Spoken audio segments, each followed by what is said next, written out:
Good morning. This is a brief review on angle chasing. This is where we're going to be able to find a bunch of different angles using special properties of angle relationships when you have a transversal line that intersects two parallel lines. So here are parallel lines. I'm going to use little notation just like that. Remember, this notation means that these lines are parallel. And then what I'm going to do is I'm going to draw a line that's going to intersect both of these. And anytime you have a line that intersects two or more lines, it's called a transversal.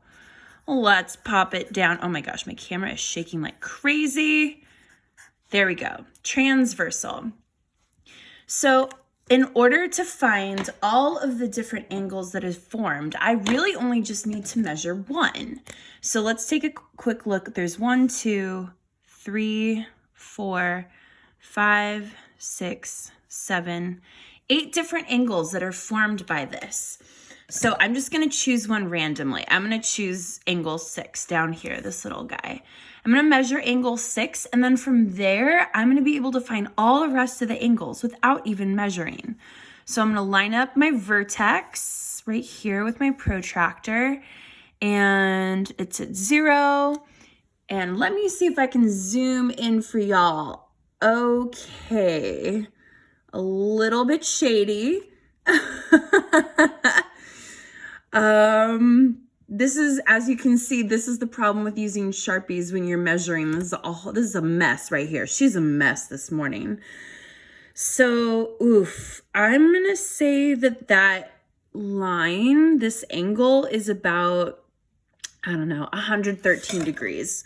Why not? Let's just make it 113 degrees. Okay, so angle 6 right here, this angle is 113 degrees.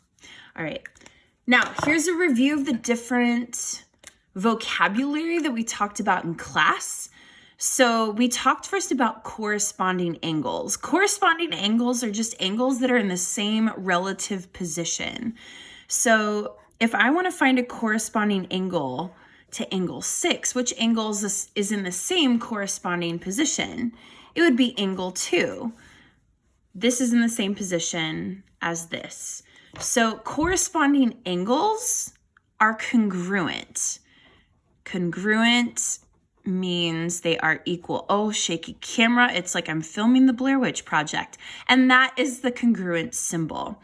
So I can say that angle 6, that's my notation for angle. So angle 6 is congruent to angle 2.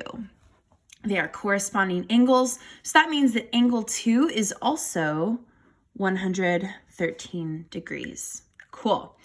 So now we have these different vocab words that we talked about. We talked about what the inside of the,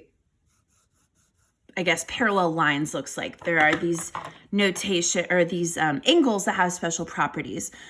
So the first one is alternate interior angles. So they are alternating on the inside between two parallel lines. So angle 6 is an alternate interior angle to angle 3. And they are also congruent. And if you think about it, this makes sense because angle 2 and angle 3 are vertical angles, and vertical angles are congruent. So if you look here, angle 3 and angle 6 are on different alternating sides on the inside of these two parallel lines. So they are also going to be congruent. Let's use a different color. So if we look here, angle 5 and angle 4 are on alternating sides on the inside of our parallel lines. So these will also be congruent. So angle 5 and angle 4 are our alternating interior angles. So fancy. I'll write it down here. Alternating, I'm going to try not to shake the camera. Alternating interior, and it's happening. It's shaking. What can you do? It's Monday. Alternating interior angles. They are on the inside, right? Inside. They're inside the parallel lines. And these are congruent. Now you're probably thinking, well, like, what is this angle? Well, check it out, my dudes.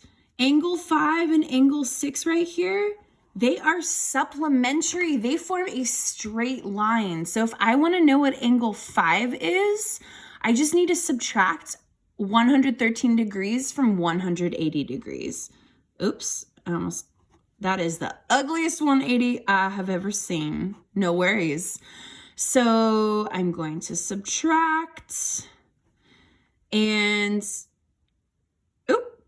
1 minus 1 is 0. So angle 5 right here is 67 degrees, which means that angle 4 is 67 degrees. I forgot about this guy over here, angle 3, 113 degrees. All right, so now we've got 1, 7, and 8. Angles 1, 7, and 8 are left. All right, so this is where we talked about the other set of vocab words, the alternating exterior angles. Let's start with angle 1. All right, angle 1. All right, alternating exterior means that it is alternating on the outside of the parallel lines. And these angles are also going to be congruent. So angle 1 and angle 7, these are not alternating on the outside, but angle 1 and angle 8 are. So angle 8 and angle 1 are our first set of alternating exterior angles, and they are congruent. Let's just keep practicing that notation. So I'm going to move over here. Let's do, okay, so first we have angle 4 is congruent to angle 5, and now we have angle 1 is congruent to angle 8. Look at that. Looks like ancient alien handwriting. So now we just have angle 7 missing, and we can use vertical angles to find this, or we can use alternating exterior angles to find this, because angle 2 is on the alternating side on the outside. There's so many different ways that you can find angle 7. Or you can just say, oh, well, 8 plus 7 right here, this has to make 180. But, oh wait, did we even find out what angle 1 and angle 8 are? They're 67 degrees. How did I know that? Well, vertical angles here, vertical angles here.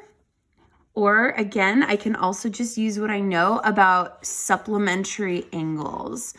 So on the top, we've got 67, 113, 67, 113. And guess what? On the bottom, we're going to have 67, 113, 67, 113. Ta-da! And that is angle chasing, my friends.